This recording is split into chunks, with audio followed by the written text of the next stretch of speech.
Some things just go together. Wine and cheese, flowers in springtime, and yes, books and bottles. We pair your favorite author with your favorite drink. Your host of Books and Bottles, Benita Johnson.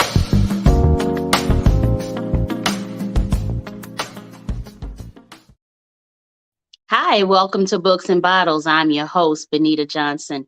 This is the show where we introduce you to your new favorite author, his or her work, and we pair it with wine.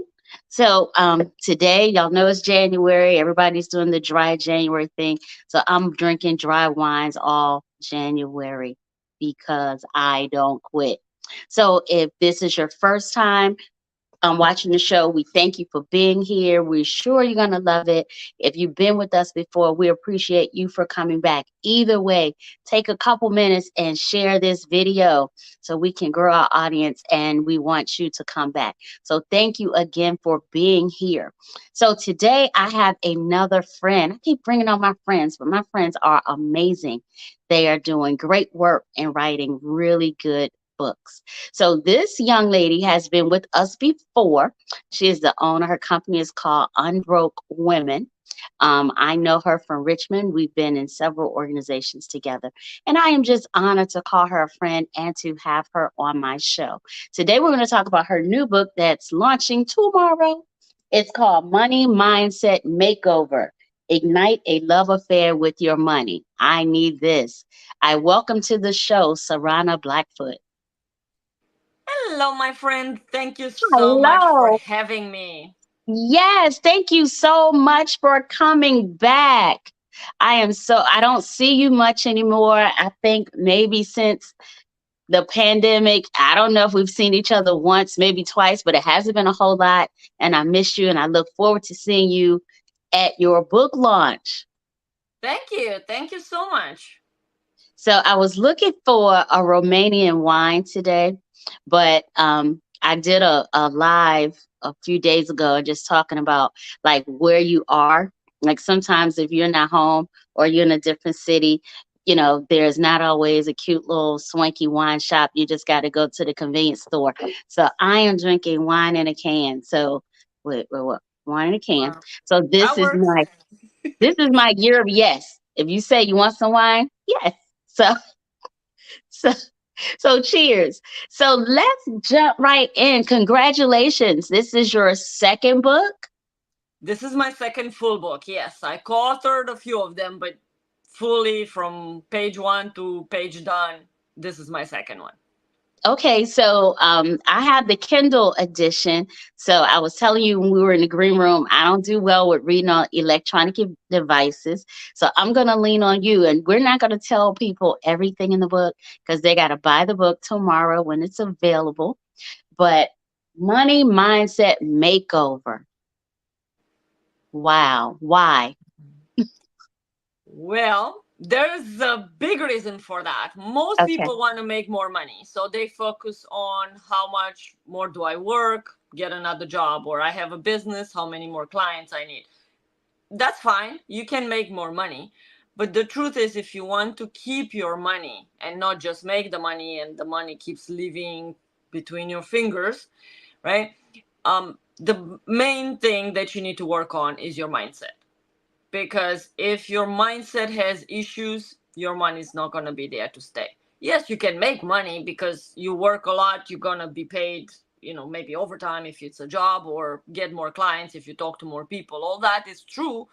And I know for people that work in sales or have worked in sales, they can attest to this, that when you go through sales training, they tell you, see this many people, and if you see this many people are going to buy, and it's just strategy and it's just statistics and all that. Yeah, it works, but it's not sustainable forever. Because if you want to make more money, what you're going to do, you're going to work more. Okay, yes, but there will be a point where you can't. So, Yeah. It's not always about how much money you make. It's about how much money you keep. I'm glad you said that about working more. It doesn't matter. At the end of the day, we still got 24 hours, right? Yeah, And, and you're going you to hit know, a ceiling at some point. You're going to hit a ceiling. And, we all know even when we go hard, at some point we just crash because we can't do anymore. So this book is really about how we treat the money that we have. Yeah. Oh, Yeah, think about it this way. If you have a friend and you treat your friend like crap, and they say, "Oh, how you doing? I came to check on you." And you're like, "Meh, I don't really want to see you today." And you slam the door in their face, right? And they come tomorrow and say, "Hey, I just came by to check on you," and say, "Nah, I don't want to see you." And you slam the door. How many times is that friend gonna keep coming back? Right? yeah. So if you treat the money like that, why would money want to come hang out with you? If your Mm, money's at the bottom of your pocketbook and everything's leaking over top of it and the money's all wrinkled up and maybe tearing up a little bit here and there because you're not paying any attention to whatever is going around it that may pull it or push it or whatever, why would money want to hang out in your pocketbook or your pocket for the gentleman out there? right. So do you feel like we don't think about our money enough, or we think more about what we could acquire? Because I don't know why my money, I got a hole in my purse because it just He's falls out. leaking up. Yeah. Leaky purse syndrome. Okay. Uh-huh. So, what's going on? Well, I think that society is now in such a way that if you want people to know you have money, you have to have things because things equal I got stuff. I got, therefore it means I make money because I got stuff, right? Well, yeah, I mean, yes and no, because it's not just a matter of I have 100 things or a million things. It's the quality of the things, number one, but also the quality of my life, my time. I grew up in a family where we lived in an apartment and we were fine, but my parents believed that we needed experiences because there's a saying, Mm, you're not taking it with you when you die, okay. right? There's a cool joke that I think about sometimes where the younger wife stands by the dead husband casket, and a friend comes and says, I know he was so um, stingy and he really cared about his money and he really wanted to hold on to his money. What was his last wish? And she said, well, he wanted to take the money with him. And he said, oh, well, I guess you didn't care to fulfill that wish, right? And she said, yeah, I wrote him a check and That's put it in the casket, that's right? right. So you don't take it with you, right? So Right. even if you say I want all the money and I want all the things, but if you have memories, if you travel or spend time with kids or family, loved ones, right, that is what is how you have money, right? Money does things for you. Money is that friend or that person that takes care of you. But money is not going to decide how to take care of you. You got to teach money how to take care of you. Right? If you Okay. want money to buy you, I don't know, cheap bread, let's say, and junk food, and make you fat and get you sick and all that, that's what it's gonna do. If you want money to buy you a vacation and a trip around the world or a cruise or whatever, then that's what money's gonna do because you tell money where to go for you. So it sounds like what you're saying is, it could provide this wonderful quality of life, or on the other hand, it could cause more stress and sickness that costs more money, that's going to drain more money out Right, of your pocket. right, right. And the other part of that is if you want more money, you can't just have $100 bill in here and hang on to it because you want more money, because then you don't have room for another $100 bill. Right. Right? So you have to think of all of these things. And I know some of them sound like, oh, this is funny or oh, this is ridiculous. Yes, but all of that goes on in your subconscious mind, in your unconscious mind, and money feels that. If you listen to anybody that is in the personal development space, in life coaching, they tell you that we all have vibrations, right? When you're happy, you have one vibration. When you're sad, you have a different vibration. When you're excited about something and believe that you can do something, you have one vibration. But if you think, oh, life sucks, then that's a totally different vibration. And everything has that. So if money vibrates here and you vibrate here, how do you expect to meet? Because you're like this, Yeah. right? So So how do we close that gap? How do we make me fall in love with money? So, first of all, I want to bring something up for people that may feel like, well, I'm a believer and I very strongly believe that money is a bad thing because the Bible told me so, right? But some people quote the Bible as saying money is the root of all evil. Some other people say, oh no, I know better. It's not money, it's the love of money that's the root of all evil. Well, and yet my book says ignite a love affair with your money. Well, you can't really have a love affair if you don't love money, right? But if you don't love money, why would money love you? So it's Mhm. not about the love of money being a bad thing. It's not about money being a bad thing. It's about what we make it to be. So, how do you make money love you? Well, by showing money love, by showing money respect.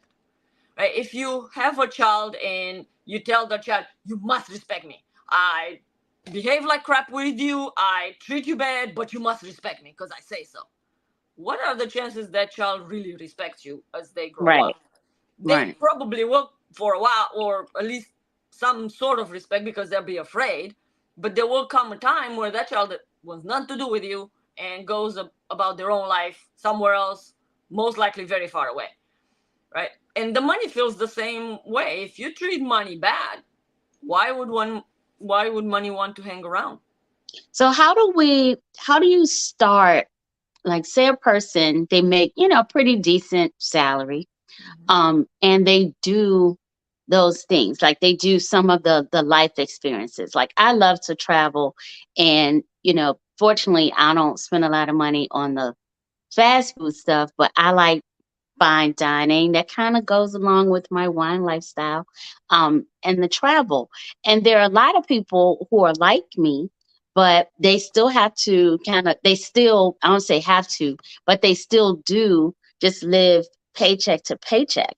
So where's that middle? Like, how do we, get those people to a place where there is a savings, there is, something, some money kind of hangs around you and, keeps you warm and say love you sugar, at night, but you can still have that lifestyle.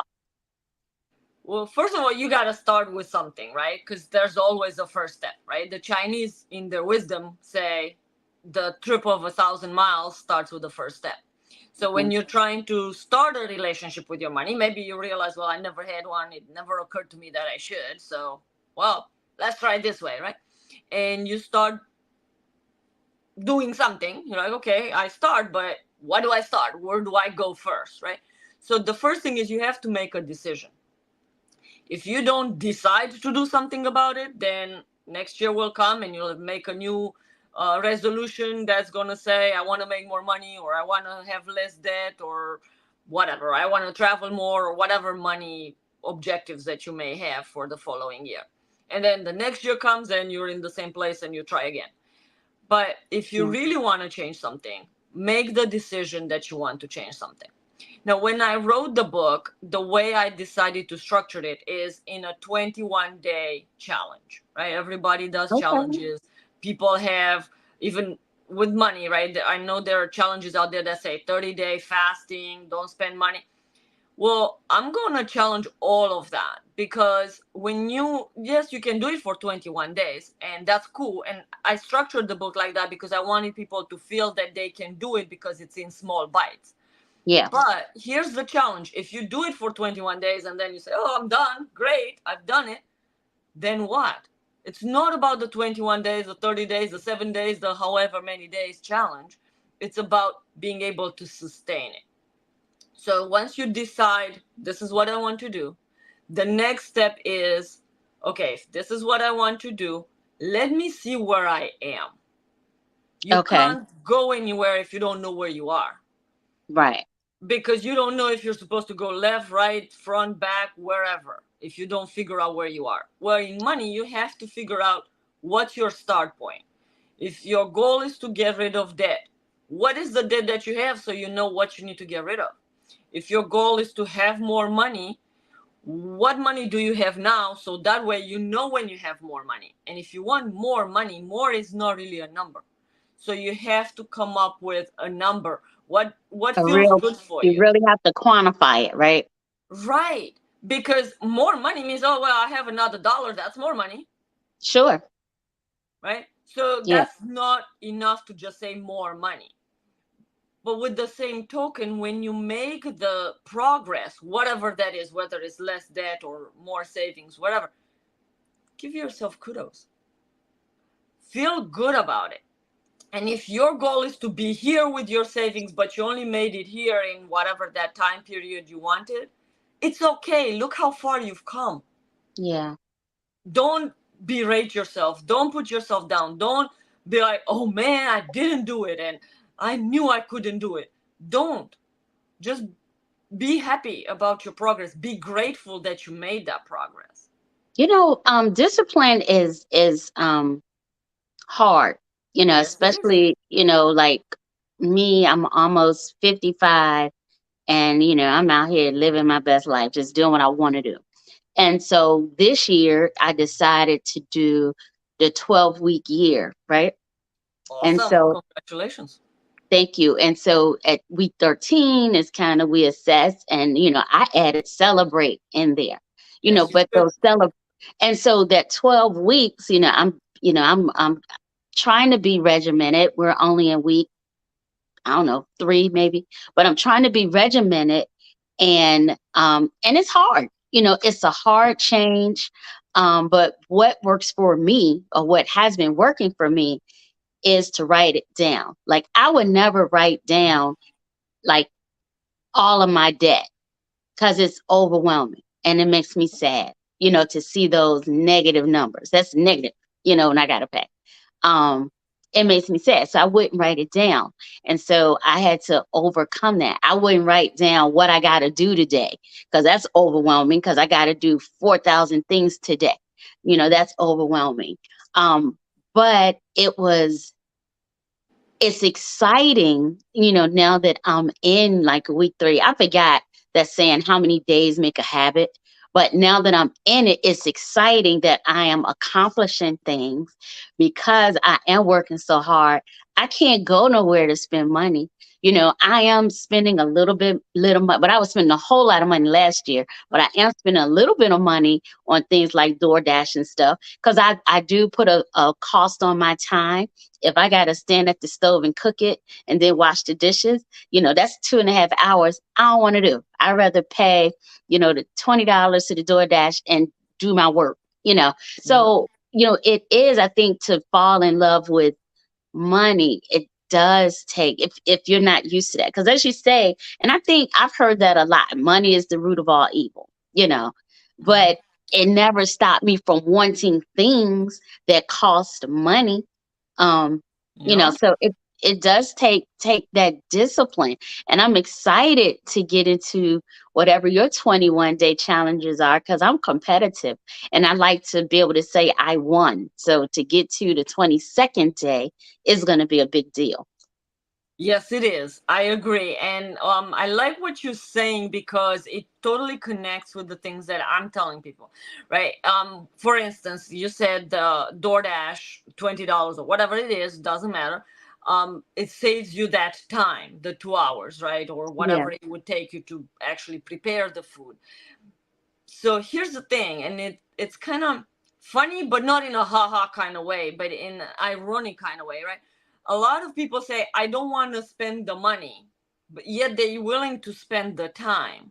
But you can make more money, but you can run out of time because you Yes. cannot produce more, right? Right. So when you're thinking, I'm going to wash my car, for instance, because I don't want to pay somebody $20 to detail my car or whatever it is, $50, doesn't matter, whatever the price. Yeah.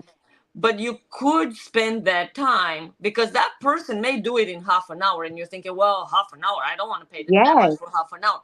But the truth is that if you do it, it's not going to take you half an hour. Just like preparing your food may take you 2 hours, where if a chef prepares it, it may take them 30 minutes. but Right. you're not doing it all the time. You don't have some of the stuff already cut or semi prepared, or you're not preparing for like five other people, and therefore your part is already like halfway prepared or whatever by the time you actually start on it. So you don't have the advantages of somebody that's their job or their That's what business. they do. And I learned that from our mutual friend, Rita Ricks. Rita always said, pay somebody to do the things that aren't making you money. Right, Like it right. takes me all day and the next day to clean my house. That cleaning lady knocks it out in 2.5 hours and she's gone. And she does a way better job than me. And you So have the day and a half that you can do a whole lot more things and better yes, and more entertaining than then cleaning your clean house. up the house. So So yes, yeah, so that's how you respect your money. That's how you show money that you appreciate it. Now, I do want to bring up one point that maybe a lot of people don't really even think about, and that's why I was mentioning the money that's not feeling good in your purse because you just throw it in there, don't look, or in your pocket and it's bent and crumble, or the in there crumpled and all that. So here's the thing: you show respect to that piece of paper because that's what that is, right? The actual physical note that we give a value to, because the paper itself doesn't have that value. We, the humans, give it that value. The way you show that money the respect is by treating it nice.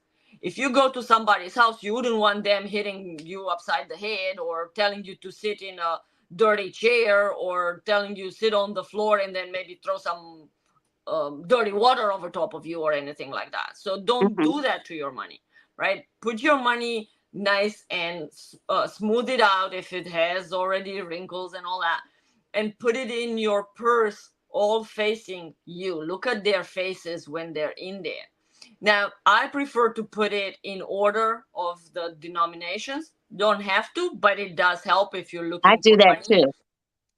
But that's how you treat it nice, right? You need to treat the money as if it was a person, because that money has a vibration. That money is energy. Besides the fact that it is a piece of paper, it is energy.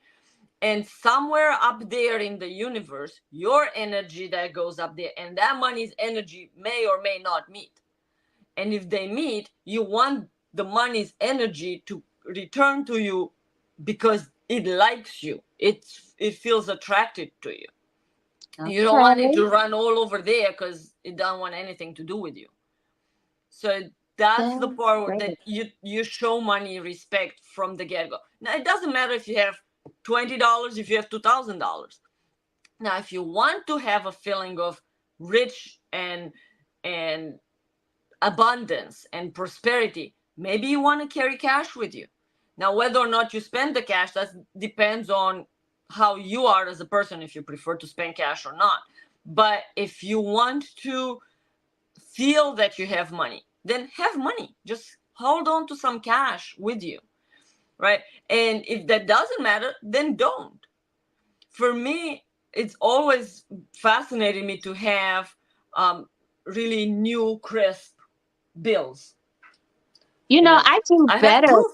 I mean, I keep new bills. Now they're not big; they're $2 bills, $1 bill, but they're new bills. But this, Yeah. I like looking at them. This Okay. make me feel good. That's a good idea. Treat the physical money good and it'll stay. That's probably why I can't keep a boyfriend. But that's another conversation. Yeah, I can't help you in the boyfriend department. My specialty is money. So, but if you have more money, you're gonna meet maybe an upgraded boyfriend because you're gonna have upgraded experiences. So, Yes, I am. So thank you. So tell us where we can get your book. my book is available on Amazon. So, as Benita mentioned, it is available in Kindle. So, if you prefer the electronic version, it's there. And also paperback. So, if you prefer to hold the real thing, then you can. And I would love for you to go and check it out. I would love for you to actually do the things that I'm talking about in the book and leave me a review. Let me know how that felt for you, if it helped you, what it did, maybe one thing you learned. Maybe you never thought about you have to love money, or it's a good thing, it's a good idea to love money. Let me know how you feel about some of the things that I bring up. Let me know what things maybe of you that you believed I'm challenging, and how you feel about me challenging those things. Because most of us have beliefs that we didn't put in here. They just Right. came because of the people around us, because of the traditions that and the environment and the culture that we grew up in. Yes. We should start a group, like a I'm planning Facebook on it. group specifically just to talk about this book, so we can all kind of motivate each other to stick to the challenge and talk about what we're doing to make money fall in love with us, and we fall in love with it. I'm actually planning on having the 21-day challenge, but most likely mid-year, just for a couple of reasons. Main reason being that this is the time of year where everybody's doing it, and then by February everybody forgets about it. So I think that if I resuscitate it in June or so, it's gonna give people a boost for the second half of the year. So Great that's my idea. plan. That's a great idea. So, Savannah Blackfoot, you know I love you. I appreciate you being here. And I'm going to do everything I can to be at your book launch on January 22nd. Thank you so much for having me, my friend. I appreciate the invite, and I look forward to seeing everybody online. And check out the book. I would love to get your feedback. And if you want to know about anything coming up as the challenges and all that, just follow me on Facebook, and I post everything there anyway. So that's where everybody lives now. Yes, thank you so much. If we have authors watching the show tonight and you'd like to be a part of Books and Bottles, please email me at info@grose.com.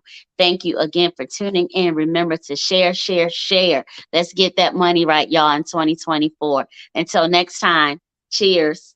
Join us, Indie TV, where you will see the talk shows, movies, drama, action, and comedy. Be the first and see it first. Sign up now.